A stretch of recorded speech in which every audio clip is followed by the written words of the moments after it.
भगवान ने गीता में भी लिखा है, ये सृष्टि, ये संसार में चाहे आप जहाँ कहीं हो, प्रकृति के किसी परत में हो, सब परमात्मा से गुथी हुई परतें हैं। जैसे धागे में मणियाँ गुथी हुई हैं, उसी तरह सभी जीवात्मा परमात्मा से गुथी हुई है।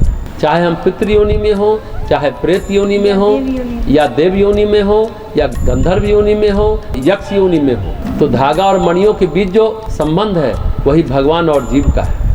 हम पहचानते नहीं हैं, इसलिए मृत्यु पर हम शोक करते हैं। कोई कहीं जाता नहीं है, कर्मानुसार स्थान और देह का परिवर्तन होता है, यानी ट्रांसफ़र होता है। अभी सहरसा में कोई बैंक में नौकरी कर रहा है, कल बम्बई ट्रांसफ़र हो जाएगा तो चला जाएगा, फिर ट्रांसफ़र दिल्ली हो जाएगा तो चला जाएगा, फिर ट्रांसफ़र कलकत्ता हो जाएगा तो वहाँ चला जाएगा, लेकिन काम वह बैंक में ही कर रहा है।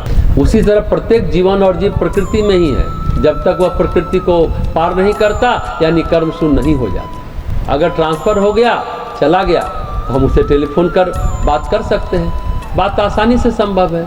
जब देह नहीं रहती है तो कैसे बात करेंगे टेलीफोन से? ये टेलीफोन ही श्रद्धा है। इसी को श्राद्ध कहते हैं।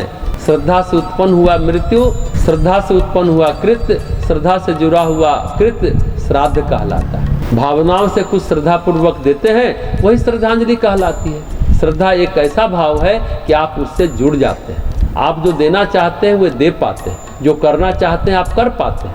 श्रद्धा से किए हुए कार्य से दिवंगत आत्मा को संतुष्टि होती है। उनके नाम पर किया गया दान पुण्य कार्य उनको मिलता है। पिताजी मान लीजिए नहीं रहे, हम उनके नाम पर वृक्षारोपण कर दें। वृक्ष आरोपित करने का जो पुण्य है वो पिताजी को मिलेगा।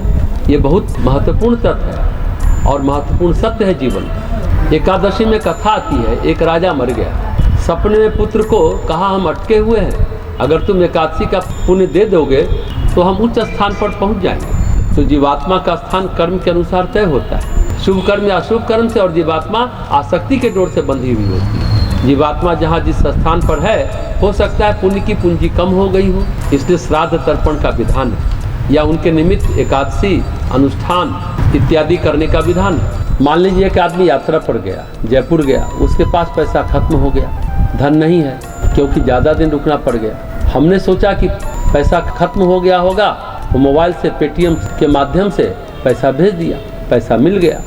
जयपुर में पैसा निकाल कर वो व्यक्ति खर्च कर सकता है। बस यही समझे श्राद्ध को। अगर हम उस दिवंगत आत्मा के लिए पुण्य करते हैं तो वो खर्च कर सकते हैं, वो जहाँ भी हों। तो ये पुण्य कर्म पेटीएम है, इसे हम भेज सकते हैं श्रद्धा से।